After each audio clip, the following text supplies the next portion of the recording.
Barack Obama there. Joining me now via webcam from the US is Thomas Adams, a specialist in the area of US-Cuba relations. Thomas Adams, welcome. Did this all come a bit out of the blue? Yeah, it did come a bit out of the blue, although in retrospect, I think there were signs that the Obama administration, I think, had been exploring this for some time.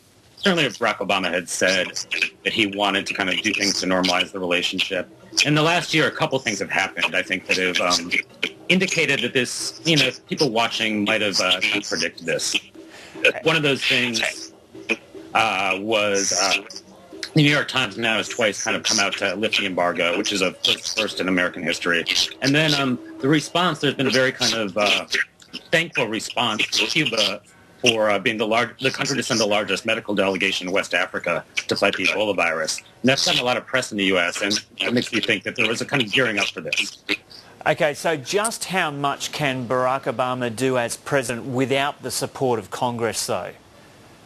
He's pretty much done all he can do with today's announcement. So what he's done today, he's expanded the visa categories of Americans who can go to Cuba to include a lot more artists, educational professionals, human rights organizations.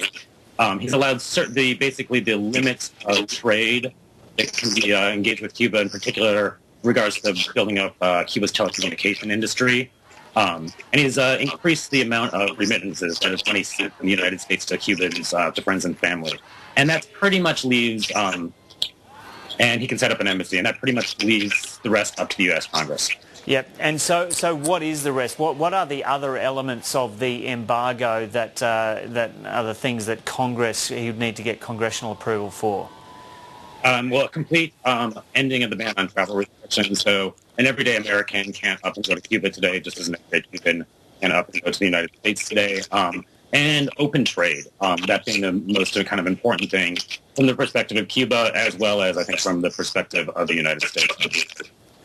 And what has been the extent of the embargo over the last 5 decades? What has been the impact of that on Cuba?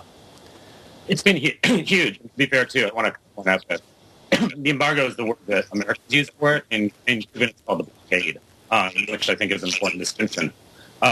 It's been huge, especially since the Soviet Union fell. The Soviet Union had been helpful in propping up the Cuban economy, but also in providing an export partner for some Cuban goods, as well as providing importation of kind of materials that Cuba couldn't produce. Since the fall of the Soviet Union, Cuba went through a very deep depression following that moment, and it has recovered some degree with its growth of tourism and also growth in its exceptional medical industry through export to other countries. Venezuela especially has allowed Cuba to get very cheap oil in exchange for medical expertise.